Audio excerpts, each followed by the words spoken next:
കെട്ടിട നിർമ്മാണ രംഗത്ത് നൂതനാശയങ്ങൾ പ്രാവർത്തികമാക്കി കഴിഞ്ഞ 28 വർഷമായി മുന്നേറുന്ന ബിൽടെക് ഗ്രൂപ്പിന്റെ ഉടമ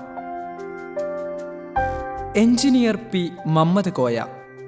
എഞ്ചിനീയറിംഗിൽ ബിരുദധാരിയായ പി മുഹമ്മദ് കോയ സമൂഹത്തിലെ അരാജകത്വത്തിനെതിരെ നിരന്തരം ശബ്ദിക്കുന്ന ഒരു സാംസ്കാരിക പ്രവർത്തകൻ കൂടിയാണ്.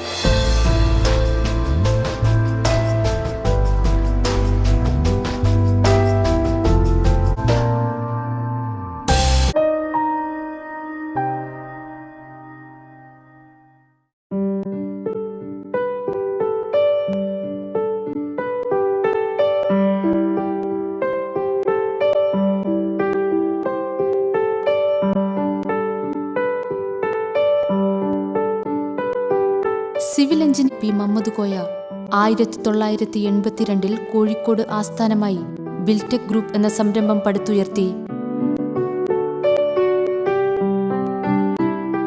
1970-75 കാലഘട്ടത്തിലാണ് എൻ്റെ വിദ്യാഭ്യാസ കാലഘട്ടം ഉണ്ടായിരുന്നത്. ആ കാലഘട്ടത്തിലുള്ള സാമൂഹ്യ പശ്ചാത്തലം പൊതുവെ വിദ്യാഭ്യാസത്തോട് വലിയ ആഭിമുഖ്യം പുലർത്തുന്ന ഒരു സമുദായമല്ലായിരുന്നു മുസ്ലിം സമുദായം. പക്ഷേ എങ്കിലും അതിൽ നിന്ന് തന്നെ വ്യത്യസ്തമായ കാഴ്ചപ്പാടുകളുള്ള ആളുകൾ വിദ്യാഭ്യാസത്തിന് വളരെയധികം പ്രാധാന്യം നൽകിക്കൊണ്ട് നടന്നിരുന്നു. അപ്പോൾ ആ കാലഘട്ടത്തിൽ തന്നെ ഞാനൊക്കെ SSLC കഴിഞ്ഞ ഉടനെ തന്നെ എന്തെങ്കിലും ജോലിക്ക് പോവുക എന്നുള്ളൊരു ട്രെൻഡായിരുന്നു ശരിക്കും വീട്ടിലൊക്കെ ഉണ്ടായിരുന്നത്. SSLC കഴിഞ്ഞാൽ പിന്നെ അതിൻ്റെ മുന്നോട്ടുള്ള വിദ്യാഭ്യാസത്തിലേക്ക് പോകുന്ന ഒരു സ്ഥിതിവിശേഷം ഒന്നും നിലവിലുണ്ടായിരുന്നില്ല പൊതുവേ. പക്ഷേ എങ്കിലും മറ്റുള്ള ആളുകളൊക്കെ പോകുന്നുണ്ട് കണ്ട് ആ ആളുകളുടെ രീതിയിലും കോളേജിലൊക്കെ പഠിക്കുന്ന ആളുകളുണ്ട്, ആർട്സ് കോളേജിൽ പഠിക്കുന്ന ആളുകൾ, ഇവരെയൊക്കെ കാണുമ്പോൾ എനിക്ക് എൻ്റേതായിട്ടുള്ള ഒരു ഭാവി നിശ്ചയിക്കാനുള്ള തോന്നലുണ്ടായിരുന്നു. അങ്ങനെയാണ് ഞാൻ ഈ പ്രീ ഡിഗ്രിക്ക് ആർട്സ് കോളേജിലേക്ക് ചേരാനുള്ള ഒരു ടെൻഡൻസി ഉണ്ടായത്. അപ്പോഴും പ്രീ ഡിഗ്രി കഴിഞ്ഞ ഉടനെ 2 വർഷം പ്രീ ഡിഗ്രി കഴിയുമ്പോൾ തന്നെ വീട്ടിൽ വീണ്ടും ചോദിക്കാൻ തുടങ്ങി, എന്തിനാണ് ഇനി പഠിക്കുന്നത്, ഇനി നമുക്ക് ജോലിക്ക് പോയിക്കൂടെ എന്നുള്ളത്. അപ്പോഴും എൻ്റെ മനസ്സിലൊരു അംബിഷൻ, ഈ പുറത്ത് കാണുന്ന ആളുകൾ ഏറ്റവും ഉന്നത സ്ഥിതിയിലെത്തുള്ള ആളുകളുടെ കൂട്ടത്തിലേക്ക് എനിക്കും എത്തണമെന്നൊരു ചിന്ത. മറ്റൊന്ന്, സാമൂഹ്യ പശ്ചാത്തലത്തിൽ മുസ്ലിങ്ങൾ പൊതുവേ ഒരു വിദ്യാഭ്യാസപരമായി പിന്നോക്കാവസ്ഥയിൽ നിൽക്കുന്ന ഒരു കാലഘട്ടമായിരുന്നു അന്ന്. അപ്പോൾ അതിൽ നിന്ന് എൻ്റെ സമുദായത്തിൽ തന്നെ റെപ്രസെൻ്റ് ചെയ്തുകൊണ്ട് ഒന്ന് മുന്നോട്ട് വരണമെന്നൊരു ചിന്ത എൻ്റെ ഹൃദയത്തിൽ അന്ന് വീഴുകയും അതോടൊപ്പം പൊതു സ്ഥലങ്ങളിലൊക്കെ ഈ പൊതുപ്രവർത്തന രംഗത്തൊക്കെയുള്ള ആളുകൾ, നല്ല രീതിയിൽ നടക്കുന്ന ആളുകൾ, നന്നായിട്ട് ഡ്രസ്സ് ചെയ്ത് നടക്കുന്ന ആളുകളൊക്കെ കാണുമ്പോൾ ആ രീതിയിൽ ഡ്രസ്സ് ചെയ്ത് നടക്കണം എന്നുള്ളൊരു ചിന്തയും എൻ്റെ മനസ്സിലുണ്ടായിരുന്നു. അസാമാന്യ ധൈര്യവും നിശ്ചയദാർഢ്യവും ഒന്നു മാത്രമാണ് മുഹമ്മദ് കോയയെ ഇന്നത്തെ ഈ പ്രശസ്തിയിലേക്ക് കൈപിടിച്ചുയർത്തിയത്. കൺസ്ട്രക്ഷനെ കുറിച്ച് അന്ന് വലിയ അവബോധമൊന്നും ഉണ്ടായിട്ടില്ല. വീടുകൾ എങ്ങനെ ഉണ്ടാക്കണമെന്നോ അല്ലെങ്കിൽ എൻ്റെ ഒരു പ്രൊഫഷൻ്റെ ലക്ഷ്യം ശരിക്കും ഈ കൺസ്ട്രക്ഷനാണെന്നോ എന്നുള്ള ബോധമൊന്നും അന്ന് ഉണ്ടായിരുന്നില്ല. പക്ഷേ എങ്കിലും ഒരു ഉന്നതിയിലെത്തണം എന്നുള്ള ചിന്ത, അതൊരു സിവിൽ എഞ്ചിനീയറിംഗ് ഫീൽഡിലേക്ക് പോയാൽ അത് കഴിയും എന്നുള്ളൊരു ബോധം അന്ന് മനസ്സിൽ അങ്കുരിച്ചിരുന്നു. അപ്പോഴും വീട്ടിൽ നിന്നൊക്കെയുള്ള ചോദ്യം, എന്തിനാണ് ഇത്ര ദൂരെയുള്ള സ്ഥലങ്ങളിലേക്കൊക്കെ പോകുന്നത്, എന്തിനാണ് ഇത്ര ദൂരെയുള്ള സ്ഥലങ്ങളിൽ പോയിട്ട് പഠിക്കുന്ന, അടുത്ത ആർട്സ് കോളേജിൻ്റെ BA ഒക്കെ ചേർന്നൂടെ എന്നുള്ള ചിന്തയായിരുന്നു. അത്രമാത്രമായിരുന്നു പ്രൊഫഷണൽ വിദ്യാഭ്യാസത്തിനെക്കുറിച്ചോ അല്ലെങ്കിൽ തൊഴിലധിഷ്ഠിത വിദ്യാഭ്യാസത്തെക്കുറിച്ചുള്ള വീട്ടുകാരോടൊക്കെ ഒരു അവബോധം.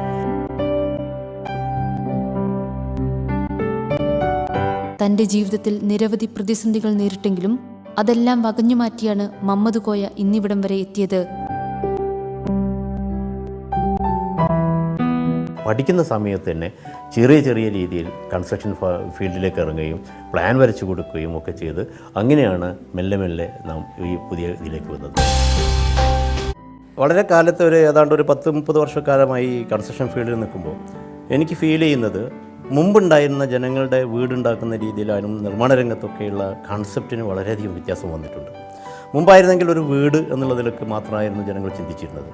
പക്ഷേ ഇന്ന് ആനുകാലികങ്ങളിലും മീഡിയാസുമൊക്കെ വീടിനെക്കുറിച്ചുള്ള വലിയ കൺസെപ്റ്റ്സ് അവരുടെയൊക്കെ പബ്ലിക്സിൻ്റെ മനസ്സിലേക്ക് ഇട്ടതുകൊണ്ട് ഇവർക്കൊക്കെ ഒരു വീടുണ്ടാക്കുന്ന സമയത്ത് അവരുടെ സ്വപ്നങ്ങളുടെ സാക്ഷാത്കാരമായിട്ടാണ് സത്യത്തിൽ ആ വീടുകളെ കാണുന്നത്. അതുകൊണ്ട് തന്നെ എല്ലാവരും ഈ വീടിനെക്കുറിച്ചും വീടിൻ്റെ ഓരോ നുക്ക് ആൻഡ് കോർണേഴ്സിനെ കുറിച്ചുമൊക്കെ അവർക്ക് വലിയ പ്രതീക്ഷകളാണ്. അതുകൊണ്ട് തന്നെ ഈ രംഗത്തുള്ള പ്രൊഫഷണലുകൾ അവർക്ക് വ്യക്തമായിക്കൊണ്ട് ഇതിനെക്കുറിച്ച് അപ്ഡേറ്റ് ചെയ്യേണ്ട ഒരു ആവശ്യം ഈ കാലഘട്ടത്തിലുണ്ട്. കൃത്യമായിട്ട് അപ്ഡേറ്റിംഗ് വേണം. എല്ലാ കാര്യങ്ങളെക്കുറിച്ചും, ലോകത്ത് നടക്കുന്ന പുതിയ ട്രെൻഡിനെക്കുറിച്ചും ലോകത്ത് നടക്കുന്ന വ്യത്യസ്തമായ കൺസ്ട്രക്ഷൻ രീതികളെക്കുറിച്ചൊക്കെ ശരിയായി പഠിക്കേണ്ട ഒരു ആവശ്യകതയുണ്ട്. ആധുനിക യുഗത്തിൽ വീടിന്റെയും കെട്ടിടങ്ങളുടെയും കെട്ടിലും മട്ടിലും പുതിയ രൂപഭാവമാറ്റങ്ങൾ വരുന്നതിന് മാധ്യമങ്ങൾ വഹിക്കുന്ന പങ്ക് നിസ്തുലമാണെന്നും മുഹമ്മദ് കോയ പറയുന്നു. ഒപ്പം തന്നെ വാസ്തുവിദ്യ പ്രാചീനമായ ഒന്നാണെന്നും അദ്ദേഹം ഓർമ്മിക്കുന്നു. മുമ്പായിരുന്നൊക്കെ ഒരു ബിൽഡിംഗ് വരുമ്പോൾ അവർക്ക് സാധാരണ രീതിയിലുണ്ടാകുന്നത് ഒരു ബെഡ്റൂം, ഒരു ഡൈനിങ് ഹാള്, ഒരു കിച്ചണ്, അത് കഴിഞ്ഞു. ഇപ്പോഴങ്ങനെയല്ല. ഇപ്പം നേരെ തിരിച്ച് ഒരു ഹാളിലേക്ക് കയറുമ്പോൾ തന്നെ ലോബിയിൽ നിന്ന് ഒരു ഡ്രോയിങ് റൂം, സ്വീകരണ മുറി, ആ സ്വീകരണ മുറിക്ക് തന്നെ അവർ കാണുന്ന വ്യത്യസ്തമായ ആംഗിളുകളും വ്യത്യസ്തമായ രീതികളും വ്യത്യസ്തമായ കൺസെപ്റ്റുകളുമുണ്ട്. ഇതൊക്കെ ജനങ്ങൾ ശരിക്കും സാധാരണക്കാർ പോലും ആ നിർമ്മാണ രംഗത്തുള്ള നിർമ്മാണത്തെക്കുറിച്ചുള്ള ബോധം അവരുടെ ഹൃദയത്തിലുണ്ട്. ആ ബോധം സാക്ഷാത്കരിക്കുന്ന രീതിയിൽ പ്രൊഫഷണൽസ് അപ്ഡേറ്റ് ചെയ്യുന്ന ഒരു കാലഘട്ടമാണ് എന്നുള്ളത്. വാസ്തുവിദ്യ ഒരിക്കലും ഒരു അന്ധവിശ്വാസമോ ഒന്നുമല്ല. വാസ്തുവിദ്യ ശരിക്കും പ്രാചീനമായ സിവിൽ എഞ്ചിനീയറിംഗ് ആണ്, ശാസ്ത്രമാണ് സത്യത്തിൽ. അത് പലപ്പോഴും മുമ്പുണ്ടായിരുന്ന ആളുകൾ നിയമം അനുസരിക്കാൻ വിമുഖത കാണിക്കുന്ന സമയത്ത് അവരെ പേടിപ്പിക്കാൻ വേണ്ടി ഇന്ന കാര്യങ്ങൾ ചെയ്തിട്ടില്ലേ, ഇന്ന രീതിയിൽ ഉണ്ടാകുമെന്നുള്ളത്. ഇന്നാണെങ്കിൽ നമ്മൾ ബിൽഡിംഗ് റൂൾ അനുസരിച്ച് ബിൽഡിംഗ് ഉണ്ടാക്കിയിട്ടില്ല എന്നുണ്ടെങ്കിൽ അത് പൊളിക്കും, അല്ലെങ്കിൽ തദ്ദേശ സ്വയംഭരണ സ്ഥാപനങ്ങൾ അത് ഡിമോളിഷ് ചെയ്യും എന്നുള്ള ഒരു പേടി ജനങ്ങൾക്കുണ്ടാവും. അതുകൊണ്ട് എന്താവും, ബിൽഡിംഗ് റൂൾ അനുസരിച്ച് കെട്ടിടങ്ങൾ ഉണ്ടാക്കുകയുള്ളൂ. മുമ്പ് ഏക്കർ കണക്കിന് സ്ഥലത്ത് ഒരു ചെറിയ വീടുണ്ടാക്കുന്ന സമയത്ത് അവർ ബിൽഡിംഗ് റൂളോ മറ്റു കാര്യങ്ങളോ അവർ അനുസരിക്കുമായിരുന്നില്ല. അതുകൊണ്ട് അവരനുസരിപ്പിക്കാൻ വേണ്ടി ചെറിയ ഈ പേടി അവർക്ക് തോന്നുന്ന രീതിയിലുള്ള കാര്യങ്ങൾ അന്നത്തെ ആളുകൾ പറഞ്ഞതായിരിക്കാം ഈ അന്ധവിശ്വാസം പിന്നീട് ഇങ്ങനെ വന്നത് എന്നാണ് എനിക്ക് തോന്നുന്നത്.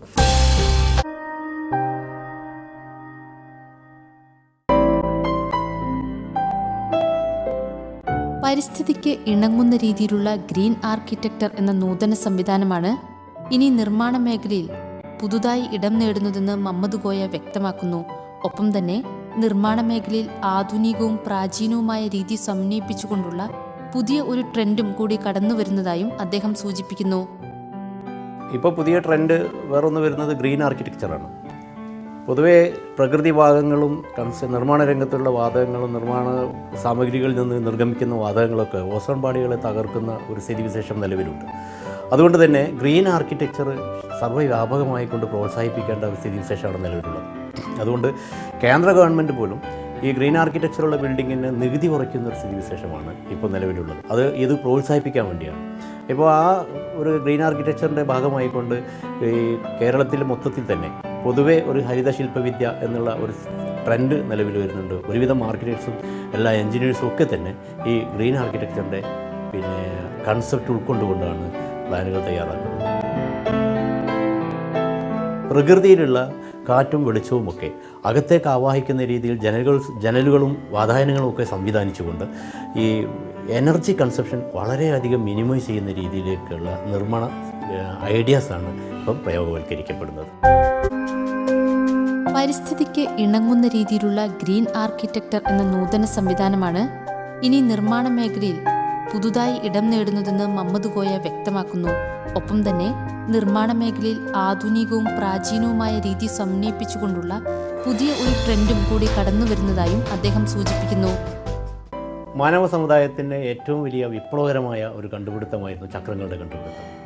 സമൂഹത്തിൽ വലിയൊരു വിപ്ലവം ഉണ്ടാക്കിയ ആ കണ്ടുപിടുത്തത്തിൻ്റെ ശേഷം നിർമ്മാണ രംഗത്ത് അതേപോലെയുള്ള വലിയൊരു വിപ്ലവകരമായ മാറ്റങ്ങളുണ്ടാക്കിയ ഒരു കണ്ടുപിടുത്തമായിരുന്നു കോൺക്രീറ്റിൻ്റെ കണ്ടുപിടുത്തം. കമ്പിയും സിമെൻറ്റും കോൺക്രീറ്റും ജെല്ലിയുമൊക്കെ മിക്സ് ചെയ്ത് വളരെ ശക്തിമത്തായ ഒരു ബീമുകൾ അതുപോലെ സംരചനകൾ ഉണ്ടാക്കുക എന്നുള്ളത് വലിയൊരു ട്രെൻഡായി ആ കാലഘട്ടത്തിൽ മാറി. അത് ഉപയോഗിച്ചുകൊണ്ട് അന്നൊക്കെ മരങ്ങളും ഓടും മറ്റുമായി മാത്രം ഉപയോഗിച്ചുകൊണ്ടുണ്ടായ നിർമ്മാണങ്ങളൊക്കെ കോൺക്രീറ്റ് സ്ലാബുകളായി മാറി.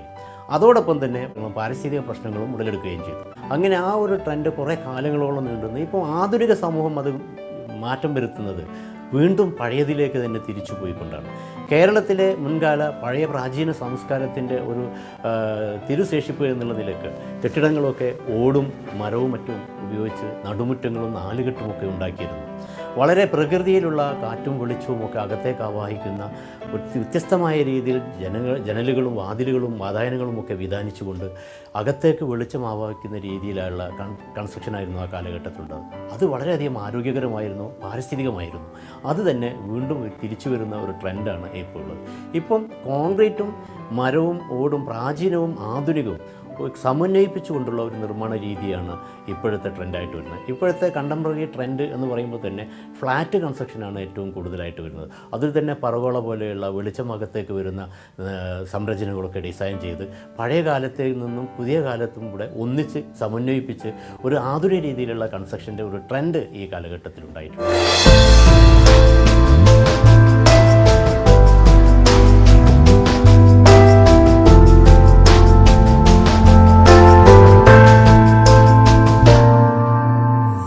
തന്റെ വിജയത്തിനു പിന്നിൽ സാമൂഹ്യ സംഘടനകൾ വഹിച്ച പങ്ക് നിസ്തുലമാണെന്നും അതുകൊണ്ടുതന്നെ സാമൂഹ്യ സാംസ്കാരിക രംഗങ്ങളിൽ താൻ സജീവമാണെന്നും മമ്മദ് കോയ പറയുന്നു. എഞ്ചിനീയേഴ്സ് സംഘടനയായ ലെൻസ്ഫെഡിന്റെ മുൻ സംസ്ഥാന പ്രസിഡന്റായിരുന്ന മമ്മദ് കോയ മുസ്ലിം സർവീസ് സൊസൈറ്റിയുടെ ഭാരവാഹിത്വം കൂടി വഹിച്ചിട്ടുണ്ട്.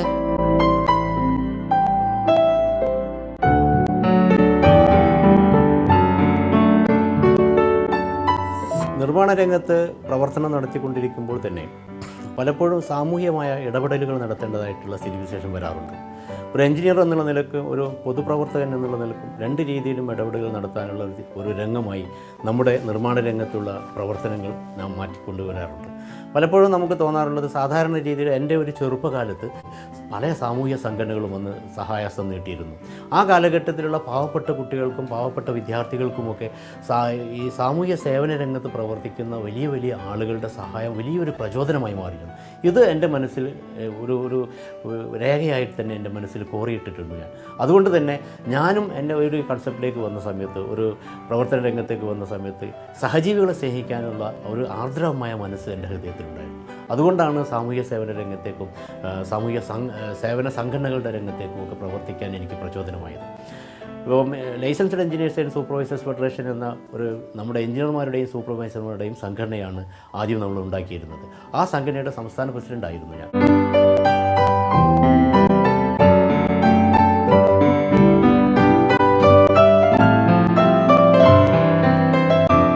സമൂഹത്തിലെ ഉന്നതരായവരെ അദ്ദേഹം റോൾ മോഡലായി സ്വീകരിച്ചു.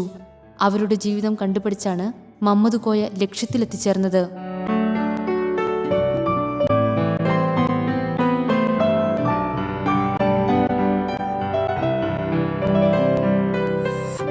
രാമകൃഷ്ണ മിഷൻ ഹൈസ്കൂളിലായിരുന്നു എൻ്റെ ഹൈസ്കൂൾ വിദ്യാഭ്യാസം. അവിടെ മലയാളത്തിൻ്റെ മാഷ് കുഞ്ഞുണ്ണി മാഷായിരുന്നു. അതുകൊണ്ട് തന്നെ സാഹിത്യത്തിലേക്കും വായനയിലേക്കൊക്കെ കുഞ്ഞുണ്ണി മാഷ് എല്ലാ കുട്ടികളെയും നിർബന്ധിക്കാറുണ്ടായിരുന്നു. അങ്ങനെ അദ്ദേഹം തന്നെ കുറേ പീരിയോഡിക്കൽസും ആഴ്ചപ്പതിപ്പുകളും അദ്ദേഹം എഴുതിയ കവിതകളും ഒക്കെ ഞങ്ങൾക്ക് വായിക്കാൻ തരികയും വായിക്കാൻ പ്രോത്സാഹിപ്പിക്കുകയും ചെയ്യുമായിരുന്നു. അതിലൂടെ കിട്ടിയ ഒരു ചെറിയ ഇൻസ്പിറേഷനിലാണ് വല്ലപ്പോഴുമൊക്കെ ലേഖനങ്ങൾ എഴുതാൻ തുടങ്ങിയത്. പലപ്പോഴും എഴുതിയിരുന്നത് സാമൂഹ്യ തിന്മകൾക്കെതിരെയുള്ള പ്രതികരണങ്ങളായിട്ടായിരുന്നു എഴുതുന്നത്. സ്ത്രീധന ആർഭാട വിവാഹങ്ങളെക്കുറിച്ചും അതുമാതിരി പൊതു ശൗചാലയങ്ങളെക്കുറിച്ചും പിന്നെ കെട്ടിട നിർമ്മാണ രംഗത്തുള്ള കെട്ടിട നിർമ്മാണ നിയമത്തിലുള്ള അപാകതകളെക്കുറിച്ചുമൊക്കെ ആയിരുന്നു ലേഖനങ്ങൾ എഴുതിയത്. തന്റെ കുടുംബാംഗങ്ങളുടെ പ്രാർത്ഥനയും പ്രചോദനവുമാണ് തന്റെ വിജയത്തിന് പിന്നിലെന്നും മമ്മദ് കോയ പറയുന്നു. ലൈഫിലൊരു വിജയം ഉണ്ടാവുക എന്ന് പറഞ്ഞാൽ വളരെയധികം സ്ട്രഗിൾ ചെയ്തിട്ടാണ് ഒരു വിജയം ഉണ്ടാവുന്നത്. അപ്പോൾ അങ്ങനെ സ്ട്രഗിൾ ചെയ്യുന്ന സമയത്ത് പലപ്പോഴും പല ആളുകളും നമുക്ക് സഹായകരമായിട്ടുണ്ടാവാറുണ്ട്. എന്നെ സംബന്ധിച്ചിടത്തോളം എൻ്റെ അമ്മാവൻ MV മുല്ലവീട്ടിൽ അബൂബക്കർ കോയ, എൻ്റെ ഉമ്മ ഫാത്തിമ മുല്ലവീട്ടിൽ ഫാത്തിമ, അതുപോലെ എൻ്റെ ബ്രദർ പാലോറ ബീരാങ്കോയ, പിന്നെ എൻ്റെ ഭാര്യ, എൻ്റെ മക്കൾ, ഇവരൊക്കെ എൻ്റെ വിജയത്തിന് പിന്നിൽ പ്രവർത്തിച്ചിരുന്നവരാണ്. ഇവരൊക്കെ സ്മരിക്കാണ്ട് എൻ്റെ ഈ ജീവിതത്തിലുണ്ടായിരിക്കുന്ന ഇത് വിജയമാണെന്ന് പറയാമെങ്കിൽ ആ വിജയത്തിന് പിന്നിൽ ഇവരൊക്കെ സ്മരണീയരാണ് ശരിക്കും.